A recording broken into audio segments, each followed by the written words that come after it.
Biscuit দেন sir.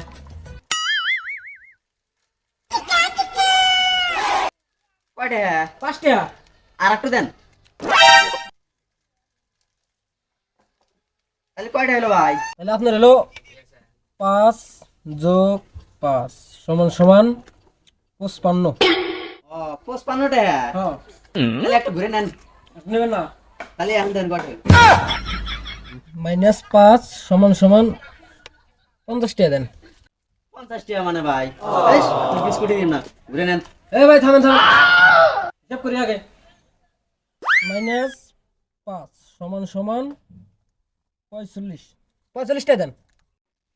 ওই মেয়ে, ওই আপনি কি হিসাব বুঝেন? এটা কেবারে 45 টাকা দেবো আমি তো কিছুই নিলাম না। তাই দিলে। 93 পয়সা দিলে তখন তার হিসেবে ভুলে না, তুমি আমাকে হিসাব কিভাবে নিয়ে যাও। দেন 45 টাকা দেন।